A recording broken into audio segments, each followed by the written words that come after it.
He was messing with Travis's All right, wires. here we go. Here we go. All right, you ready, Carson? Yes, sir. All right, first up, we got Gabe Bop with Tex Eggs, and then we'll go to Tyler Shaw. What's happening, Carson? How's it going, Gabe? Not much. It's going well. Hey, what is your evaluation of this offensive line so far? I think you've only given up one sack.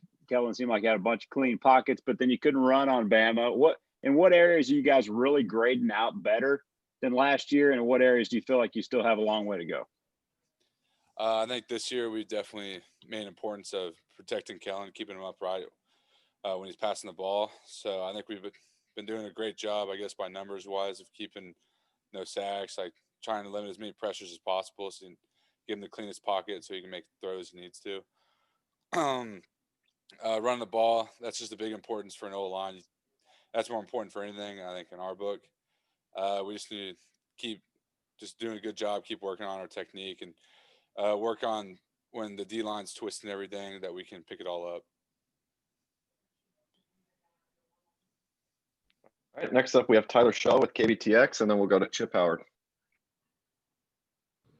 Hey, Carson, when you look at this Florida game, what are the challenges of playing at 11 in the morning, having the early game, and especially when you're not going to have a full Kyle Field to kind of help you guys get energized? Honestly, the fans hate 11 a.m. games. Lots of the players love it. I love them. I don't sleep in that long. I just kind of just go to bed earlier, but I like how you just get up and you're just moving the whole time. Like 11 a.m. hits you real fast. Like once you get up, you're doing your walkthrough, you're doing your pregame meal, then you're on the buses heading to the stadium, then you're getting ready to go and the game's there. So it kind of is like not waiting around, not thinking much. You just kind of just getting ready to go play football. The fans, I hope they show out like they did in Vanderbilt. It felt like a pretty packed stadium. Definitely not what it usually is, but the fans were there. They were loud. Looked like a lot more than 25%. I loved it. So I hope that we can add more fans this week and hopefully a lot come. All right, next up, we have Chip Howard with Sports Talk 1150, and then Nolan Buchanan. Carson, is there a way to compare how you think you guys fared this last Saturday versus a year ago against the Alabama defense? Did you feel like that it was more of an equal battle in the trenches this time around? Yes, both years they've had a great D-line. We fought hard, they fought hard. I think we've all won battles during the game both years. I think this year we definitely kept the pocket better for Kellen. And that's like our big job, keep him safe, don't want to get hit at all. The running game, I don't really remember last year as much, like the stats or anything, but I think both years, in my mind, I wish we just ran the ball like better. I wish we got more yards on the ground. Thank you. Okay, next up, we have Nolan Buchanan with Tex Eggs, and then we'll go to Mike Lucas. Yeah, Carson, hey, from a player's perspective, how much do you feel like y'all have progressed in the last 3 years? You've been a starter here all that time. From a player's perspective, I think we've progressed a lot. Like, I think as a team this year, we've gotten really close just from the beginning of fall camp. And that's just as a collecting this together, like just being tight with one another, progressing as athleticism-wise. Talent rolling in definitely is helping us. I'm going to say right now, like the D-line, I think they've progressed tremendously, like Mike Clemens, PV. Then you got, when I was a sophomore, you got Bobby rolling in. Last year, you had Marv rolling in. So you got a lot of guys like the D-ends like Ty and Jeremiah Martin too. But then like for us as a whole, like for the O-line, since sophomore year, we had a lot of people leave. Then last year and this year, we're kind of the same little group that we had. I think we've a lot of experience, and that's kind of helped us. And that's the main thing about our team this year. There's a lot of people with a lot of experience. And so you kind of know what it's like day to day. And we know the routines for game days better. We know the routines for everything. So it's just helping us be more calm. All right, next up, we have Mike Lucas with KX, and then we'll go to Brent Zwarneman. Hey, Carson, how you doing, man? Good, you? Good. Hey, when we talked to Jimbo a few minutes ago, he said he felt you guys were an inch or two away on a couple blocks from busting out some big runs. When you went back and looked, did you guys feel like you were kind of right there to breaking a few of those runs from, 8, 9 yard gains to big plays? Definitely. I think that's like every week when you look back. And that's his big thing that he keeps harping on us, like in practice, is you never know what play will be the big one. That's why you got to treat every play like it's that play. And we're there a lot. And if you really watch the tape, like you were maybe one block shy here and there, and that's the problem. Is like we're trying to fix as a team. Is Coach Fisher explained that there's games that people grade out super high, and they just didn't do well performance wise. So they go look back at the plays, and every person, every drive was taking their play, and that's what was killing the drives. So if you're looking just at stats, you might look like you had a good game, but there's 11 guys out there. Like you're gonna have 11 drives. One person took a bad play every single drive, and that's what killed the drive. So that's what he harps about us on practice, that we need to be as mentally and physically just persistent on what we're doing. Thank you.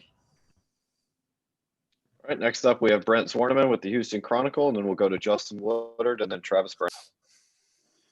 Carson, wanted to ask you, what is the most difficult aspect of blocking DeMarvin Leal? You mentioned him earlier, but just what is that like?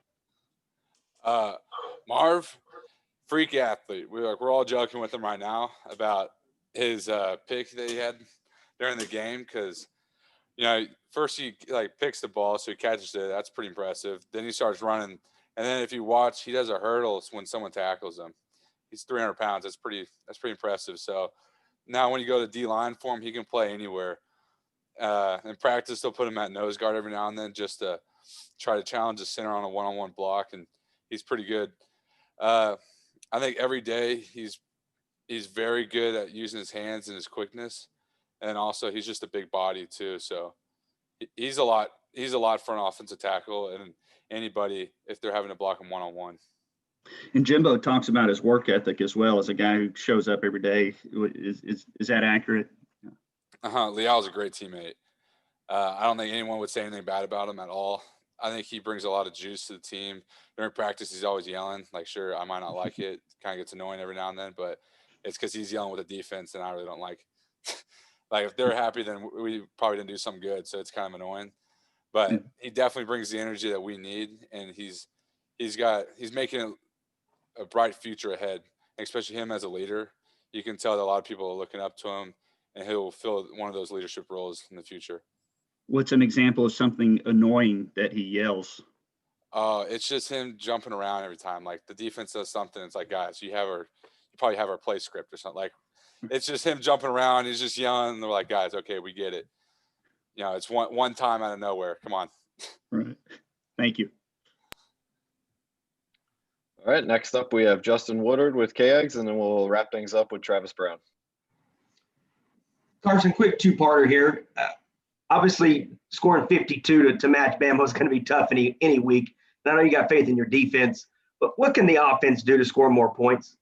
Because you look at Florida, what they've put up so far, high 30s and again over 50 in week one. So you're going to have to score. How does this offense find the end zone more often? Well, we need every drive, we have to take the mindset of scoring. That's the main thing. We have it right now, but again, like I was saying in practice, we need to keep being persistent about doing the little things every single time. Because if you go back in the game, we went down, we should have had the field goal, stuff happens. But again, that's just an excuse about stuff happening. We need to make that. So there's 3 points we missed. Go back down again. We never finished the drive. We need to start finishing it out. If that's like us having to block one more guy, having to hold him off one more second as an O line, that we need to figure it out and need to complete and do our job and our part so we can score. The main thing is just everyone needs to do their job and just make plays, because Kellen's gonna give the ball to the athletes, the receivers, the skill guys like Anais, the running backs, Isaiah Spiller, and they're gonna do their job, and we have to do ours as an O line. That's good. Thank you, Carson. All right, we'll wrap things up with Travis Brown from the Bryan College Station Eagle. Hey, how's it going? curious with just everything going on in the world, and it seems like there's all kinds of issues. Has it been more of a challenge this year to get unified, like you mentioned, in fall camp? And just what's that dynamic like day to day when there's just so much going on right now? During fall camp across the country, it wasn't just our sport. There's a lot of sports going on. There's a lot of big issues that were being addressed, and it's good. People need to have those conversations with each other. I think our team got a lot closer. It was one of those kind of family struggles that you have, those tough conversations with people that, someone might disagree, someone might agree with their viewpoint. But in the end, we finally figured out that it's just everyone has their own views and we need to respect each other. But, like I want to give a couple shout outs to our team guys, like Mike Clemens and then like Leal too, and a couple other offense guys. They did a great job in handling kind of issues going on with the team and trying to keep everyone focused. The big thing is our whole main focus was we want to win. We're here to win. We're here to do the best that we can do as individuals and the best that we can do as a team. And there was a lot of outside stuff going on, and we needed to address all those issues because it's a big deal. But then at the end of the day, those guys were kind of trying to help everyone steer us back in the right direction about we're here to play football, we're here to win. And if we win, then our voices will be heard. We start winning. If someone starts doing good individually, you can start getting more attention. You can say what you want, get your opinions out, and that's how you can change the world. Appreciate it. Thank you, man. All right, that's all we have, Carson. Thank you for your time. All right, thank you. It's Carson.